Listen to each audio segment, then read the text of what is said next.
Hello, and welcome back to the Scrollies podcast. I am Sqat Cobbler, and I am joined by my ever co-host. Hi, it's me, Team Ratnado. We're back, and this episode, we're going to be talking about a little topic that's near and dear to our hearts as retro boys. It's also putting a little fear in my heart.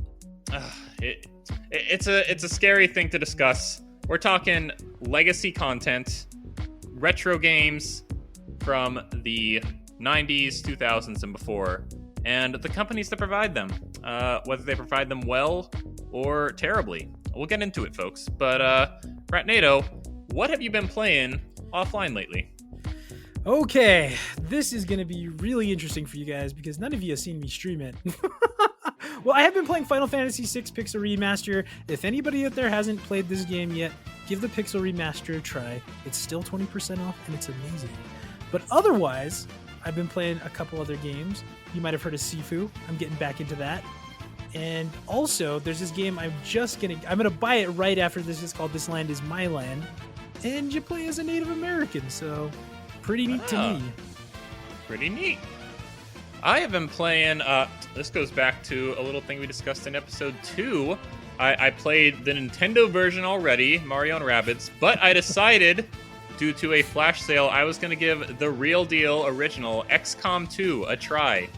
I got it. It's bundled with, I think it's the same game, but it's like a StarCraft Brood War situation where they just added new units.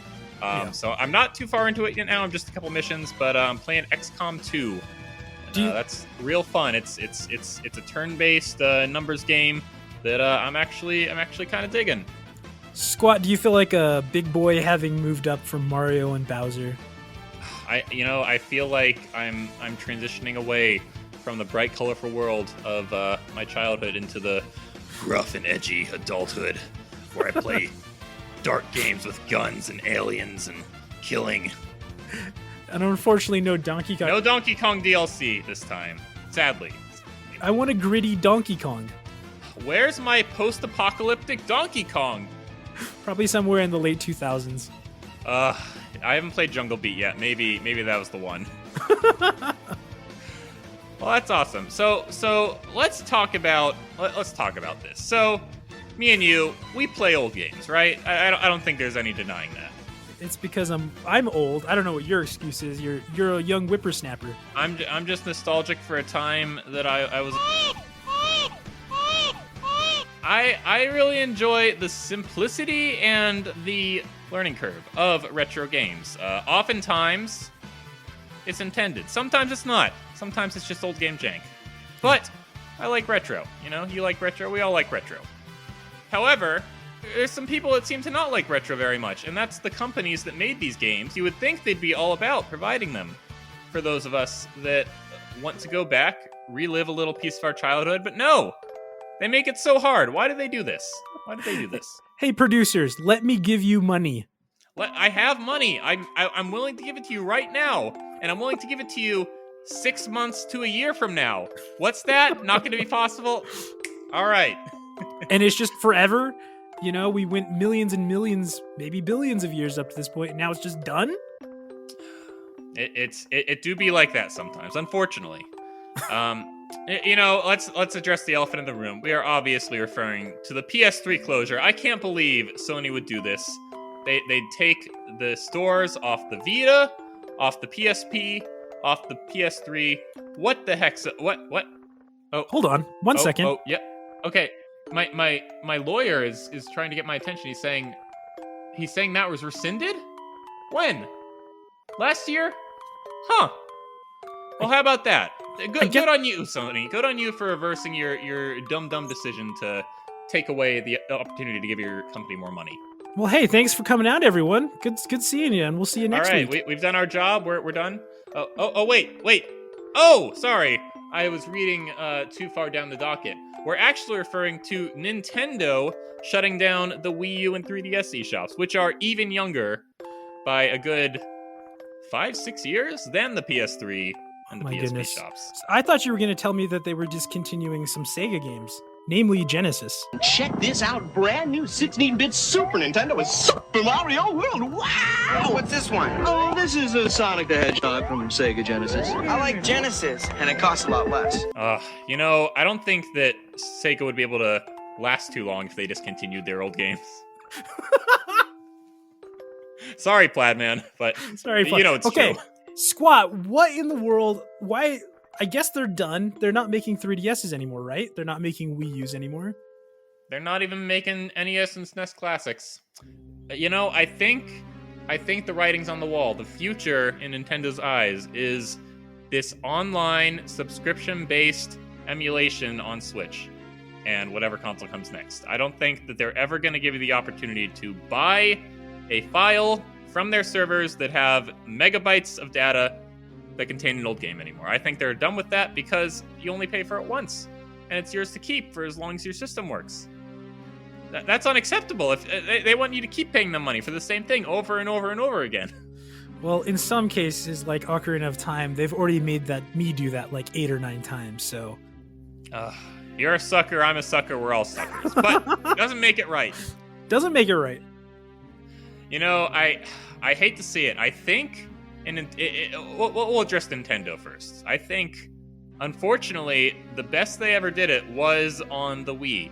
The Wii Shop, the Wii Virtual Console. It may not have had everything, but it had the most scope in terms of what games they were offering. Tons of systems, even non-Nintendo systems offered on that. TurboGrafx, Neo Geo, Sega.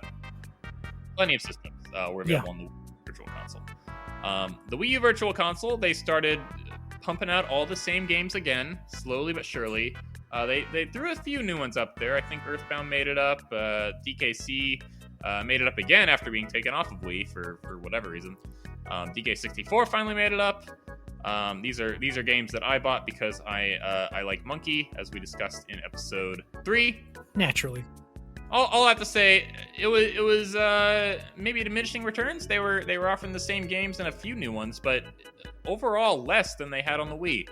And now on Switch, it's only a fraction of what they've ever offered, and a lot of them are just shovelware games that no one ever heard or played. Yep. A lot of other companies aren't even giving them the opportunity to give it out from their subscription because they're just releasing it themselves on the eShop. Capcom, Konami, the Castlevania, the Mega Man collections, those are all, you can buy those all separate. You don't even need a subscription to play those. There is some things too, and I think that's the biggest problem for me with Nintendo is that you have like the PlayStation Store, the PlayStation whatever it is, that just lets you play tons of games. And just all their games are on there. Pretty good deal. I'm not going to say a deal. Cut that until Sony cuts us a check. But it is pretty crazy that it's just like these things seem pretty simple. They're small. I'm willing to pay money for them. I think it is a little egregious that, like, say on the Wii or even the Wii U, that games that are 20 years old, they're still costing me like $8 or $9. We could say at the time the Wii came out, it made sense. We're talking, it was only 10 years after the N64, maybe 15 years after the NES. So at that point in time, they were establishing, hey, a 10-year-old game, it costs like, what, $10? 15-year-old game costs $7. 20-year-old game costs $5. You would think, hey, as time goes on, the N64 games are going to be $5. But no, they just stayed the same price. And now we're at the point where it's 20 years after the N64, over 30 years after the NES, and they're not even offering you the opportunity to buy the games outright anymore. But if they were, you could bet they'd be the same price as they always were. So they're not letting these things depreciate, and people will still buy them again and again because they're Nintendo games. That's what I hate, is I'm gonna do it. Shame on you and shame on me. Oh, I do want to say, I thought about this. In case anybody out there doesn't know, this is the first year of hearing of it. I'm reading this from the Nintendo website. As of late March 2023, it will no longer be possible to make purchases in the Nintendo eShop for the Wii U and Nintendo 3DS. As of May 23rd, 2022, you will no longer be possible to use a credit card to add funds to an account. And on August 29th, 2022, no longer be possible to use a Nintendo eShop card to add funds. Kind of weird that they're rolling it out in such a way, but I guess that just means buy it now if you want it. Or stock up on eShop cards and then just load them all up before August. You can get them at a deal if you buy in bulk. Yeah, that's true. Yeah, Sony did this last year. We joked a second ago, but I mean, they had a huge negative response and they rescinded it. Why isn't Nintendo doing the same? Is it because the response isn't loud enough? Is it because they just don't care? I guess, I don't know, maybe that just says something about the people. Maybe your Sony fan base, your PlayStation fan base is a little older, a little more vocal, a little more, I don't know, I guess invested, and Sony's a little bit more open to that. But I would think, like, I haven't heard anybody, I just saw a random YouTube video. I didn't even know this was happening until today. Oh, you just found out today? I just found out today. Oh, well, I'm sorry for the bummer. Man, talk about a way to bring the mood down. So we'll transition away from Nintendo for a second. I'd say they're, of the big three, they're the worst in terms of preserving their legacy content. They had a pretty good thing going during the Wii era, but they've fallen considerably since then. Sony, decent I'd say. It's a little hard to navigate their store on PS3s now because they I think they upgraded the UI or something at some point that just was a little too much for it to handle, but you can still buy the games on there. Collections, emulated older games. That won't last forever, but at the moment, you can do that. However, you cannot necessarily play those same purchases on PS4, PS5. Is that correct? I'm pretty sure, yeah. Like, if it's on PS4, you can probably play it on PS5. PS3, though, kind of just locked to PS3. Yeah. And that might have something to do with the way it works. It's a shame they didn't offer a way to maybe buy it at a discount. I think that's what they did between Wii U. You just have to buy it again outright when you want to buy something on PS4 in terms of retro content. Yeah. That said, I think PS3 basically has a PS1 built into it, so everything runs flawlessly. You don't really have to worry about emulator bugginess. PS4, I imagine, more or less the same. Yeah, some versions of the first versions of PS3 do have the backwards compatibility, but they did remove that for the slim versions and other things. But I mean, some of them are just like, the emulation is fine for the most part. Well, here's a fun fact for you, actually. Yes, that is true. The big boy original PS3s did have a PlayStation 1, PlayStation 2 built into it. But did you know that the slim PS3s still have a PlayStation 1 that can read off the discs built into it, and they just took out the PS2 functionality? What? Yeah, you can test it out right now if you have a PS3, folks. Just go grab a disc, toss it in there. It will work no matter what model you have. But PS2 games will only work on the original PS3 model. Wow. And honestly, hey, we can say, oh, they're taking away features, they're taking away content. We were just talking about this last week with Cinna.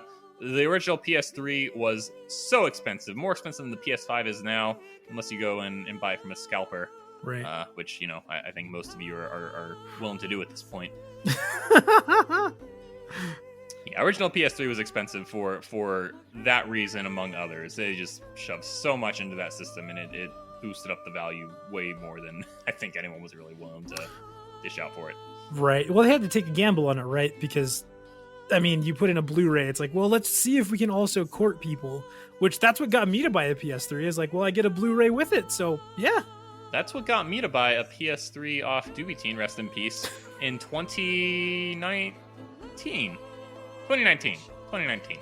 I was like, he was offering it for like $40, and I was like, I don't really know if I want to play like PS3 games. I'll just wait. That's a $40 Blu-ray player. Of course, I'm going to take him up on that. So, because of that very, very good deal, I am now indoctrinated into the world of Metal Gear, maybe even God of War, Castlevania, Symphony of the Night, others. We're gonna thank Doobie Teen for that $40 PS3 combo deal. Good on him. Ape rest his soul for that. You're talking about something. This is actually something we discussed last year. I don't know if you remember, but when they had that scare, the shop was going to shut down. I actually went out and bought another PS3. Did because, you? Yeah, because mine was broken and I was trying to find some other pieces. I don't know if I ever brought that up. I don't know if you have. Yeah, tell us a little bit about that. Yeah, so last year when Sony was making those, hey, we're shutting down the PS3 store, we're doing this with the PSP stuff, because of that franchise, Metal Gear Solid. Huh? Oh, wait. We're on PlayStation 3. It's a Blu-ray disc. Dual layered, too. I went out and bought an extra PS3 because the one I have is great, but it has some issues with reading the disc drive. So I got another one because as of right now, the only easy and legal way to play Metal Gear Solid 4, as some of you know, is on the PlayStation 3. And that's insane that they're going to let one of their hugest exclusive franchises just die on a system that's nearing 15 years of age at this point. And it's going to be like that for a lot of games, I think, going forward, you know? These companies, for the most part, you know, we'll get into some special cases in a moment, but it seems like they just don't care. They don't care about preserving. They don't care about offering these games to future generations, so long as, you know, it's a matter of making a quick buck. That's all they really seem to care about, and that sucks because we're gonna have, you know, we're talking legal options here. We're gonna have next to no way, aside from buying a disc off of eBay, you know, no money going to the original developers. Just you know, some guy who had a disc lying around, he's selling it. You have an old PS3, that's the only way you can play it. Yeah. And even that may not be an option in 15, 20 years for hardware reasons. But that's just how it is. That's just how it is. So, you know, Sony, you do some good, you do some bad. But I'd say overall, at the moment, you're doing okay. That last but not least, that leaves us Microsoft. I'd say of the three, in terms of offering legacy content, folks, let's make that clear, they do the best. And even with their newer consoles, the backwards compatibility will still play select games off of discs. And I tell you, that's the one thing that's bringing me very close to jumping on the Microsoft bandwagon. I'm almost there. If it wasn't for the fact that I'm not too interested in playing many games coming out right now on console specifically, I mean, I have the PC option for the time being. We'll see how long this graphics card situation lasts. But Rare Replay is the strongest draw to get an Xbox One. 30 Rare games for $30, probably less than that now, probably like $20. All on one system, mostly through backwards compatibility. What a good deal. What a good deal. No Monk to be found. You know, they left those at Nintendo, unfortunately. But Banjo, Perfect Dark, Viva Pinata, all of it on Rare Replay. Sqat is taking a check right now. I can see the envelope. It says Rare. Hey, you know, I can be bought, folks. There is a price that is willing to make me compromise my. No, really. And even certain games on 360, I have been making a point to only buy 360 games that will work through backwards compatibility on the off chance that one day I get a current Xbox Series X at the moment. Isn't it weird that I feel this responsibility that, like, I need to, I don't know, be somewhat of a historian.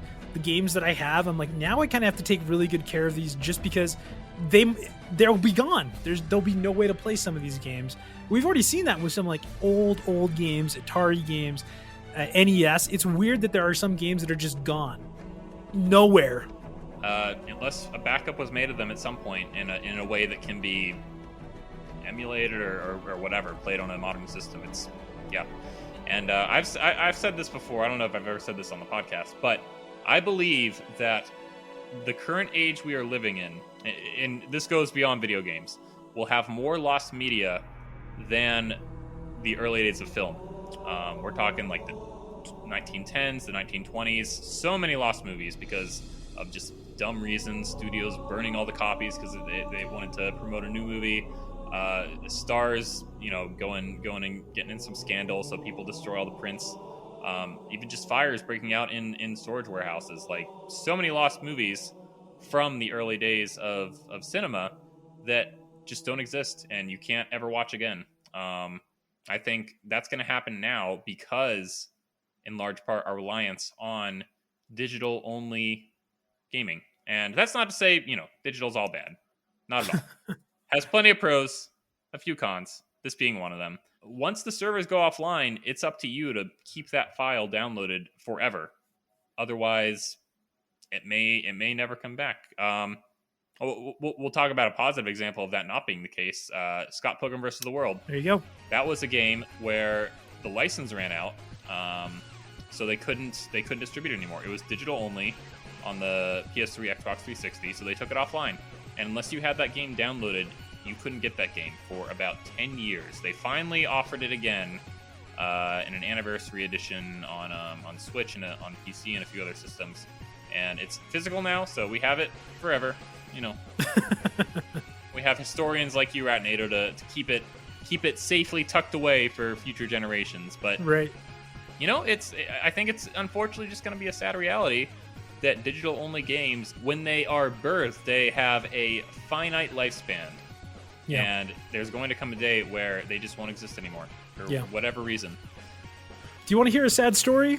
Tell me a sad story. I had that Scott Pilgrim game, and I had it downloaded because I bought it or I got it somehow through like PlayStation Plus. And after that it went away, after the license ran out, I deleted it not knowing I couldn't re-download it. So that was one of my big regrets. Wanted to make some more space, and instead you've lost a little space in your heart. I don't have the original version anymore. It's kind of sad. The original, but you have the opportunity to buy it again. And hey, Scott Pilgrim, that's a good example of this not being the case. But a lot of DSi games, you know, going back to 3DS Shop, that's going to be gone. WiiWare, that's already gone. When the Wii Shop closed a few years ago. Yeah. A lot of early PC games, you know, no longer exist. Flash games. You're only going to be able to play those in an emulator now because Flash is no longer supported. It's the sad reality, everyone. Legacy content, retro gaming, you know, it's a huge part of gaming culture. A lot of people rely on the nostalgia of it. A lot of people, you know, discovering old experiences for the first time. You know, we're living in a good time for that. But what about 15, 20 years later? Yeah. Who knows? Will that still be a possibility for a lot of people? I don't know. Right.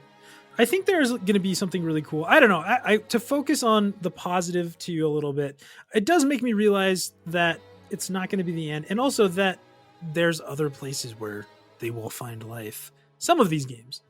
There will be a way to do them in some ways. But for me right now, I'm really looking forward to just going through my old Wii, my old 3DS, and kind of just buying some stuff. I know like not everybody has the capacity to, you know, drop a large amount of money on stuff just to have them. But there's a bunch of Fire Emblem games that I'm going to buy on 3DS. I'm going to try and buy. They might be on Wii U as well. And it'll be kind of cool just to, there is something to it of like, this is something that I need to hang on to. Something that, I don't know, matters to some degree. Oh, I'd say if it's an artistic piece, if it's meaningful, if it makes you feel something, and it has the possibility of going away, then it absolutely matters. It absolutely matters that's happening. As we wrap up, let's take a moment, Ratnado, because we're doing this because the Wii U 3DS eShop, it's closing.